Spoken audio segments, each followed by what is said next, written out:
With 5 minutes remaining, England was still leading. Argentina's title defence was beginning to disappear. Then Messi found Enzo Fernandez, 1-1. 7 minutes later, he created one more chance. Lautaro Martinez finished it. And somehow, Argentina are going back to a World Cup final. This keeps happening. The match changes, the original plan disappears. Elimination moves closer. And Argentina survive anyway. Copa America champions, World champions, Copa America champions again, and now another World Cup final. At some point, this stops being one great tournament and becomes a pattern. So how do Argentina just keep surviving? The obvious answer is Lionel Messi. Even now, the entire match changes when he receives the ball. Defenders move towards him, teammates move into the space they leave behind. He can still create the kind of moment that no structure can guarantee, like the 2 passes that turned the England semi-final in 7 minutes. But Argentina had Messi before. They had a younger Messi in 2014, a more explosive one in 2015, and another extraordinary version in 2016. They reached 3 consecutive finals and lost all 3. After the last one, Messi briefly walked away. Messi was already there. What changed was everything around him. Lionel Scaloni's most important decision was not choosing the perfect formation. It was changing the relationship between Messi and the rest of the team. Messi still received freedom, but the freedom finally had protection. When he remained forward, somebody covered the space behind him. When he moved inside, somebody else supplied the width. When defenders surrounded him, runners attacked the spaces those defenders had abandoned. When he could not lead the press, the forwards and midfielders did it for him. That did not make Messi less important. It made his importance sustainable. Argentina could preserve his energy without asking the entire team to stop functioning. Previous Argentina teams could look like 10 players waiting for Messi to rescue them. This team works to make sure he does not have to rescue all of it. Scaloni did not begin by building a team worthy of Messi. He built one Messi could trust. You can see change in the moments that decided the trophies. In the 2021 Copa America final, Angel Di Maria scored the only goal. At the World Cup, Emiliano Martinez decided the shootouts. Julian Alvarez supplied goals and pressure. Di Maria scored in the final. In the 2024 Copa America final, Messi left the pitch injured. Argentina did not collapse like before. Lautaro came from the bench and scored the winner. And against England, Enzo scored the equaliser. Messi created both goals, and Lautaro Martinez finished the comeback. Messi remained the centre of Argentina's story, but he stopped needing to be the entire plot.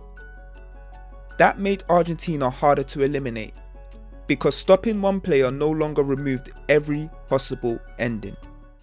Most dominant teams become associated with one recognisable way of playing. Argentina became dominant by refusing to need one. They can press high when the opponent struggles to build. They can defend closer to their own goal when space matters more than possession. And they can slow a match through midfield or attack before the other team has recovered its shape. Scaloni changes players and shapes because Argentina's identity does not depend on every match looking the same. It depends on everyone accepting what the match requires. Some nights, Messi will decide it. On others, they may need Martinez, Enzo, a defender, a substitute, or even a shootout. Argentina do not need every match to look the same. They only need every match to eventually look survivable. But the biggest difference may have nothing to do with formations. Argentina have become unusually comfortable when matches stop feeling comfortable. Against the Netherlands in 2022, they lost a 2-goal lead. They still won the shootout. In the final, France equalised twice. Argentina went from total control to a match that appeared impossible to contain. They survived that too. At this World Cup, Egypt led them by 2 goals with little more than 20 minutes remaining. Argentina scored 3 times before extra time could even happen. England was still ahead in the 85th minute. 7 minutes later, they were out. Argentina can lose the ball, lose the lead, and lose the original plan without losing belief. Before the first trophy, pressure reminded them of everything that had gone wrong. Now it reminds them of everything they have already survived. Viewed separately, every tournament has its own explanation. Seen together, they reveal something much larger. A semi-final in 2019, champions in 2021, world champions in 2022, champions again in 2024, and now another World Cup final. 4 consecutive major tournaments, 4 finals, 3 trophies. 1 result still unwritten. Argentina did not discover one perfect tournament. They built a team capable of returning after the perfect tournament was already over. Then came Spain. For most of the final, Argentina did what this era had taught them to do: stay alive, absorb the difficult moments, and wait for the match to change.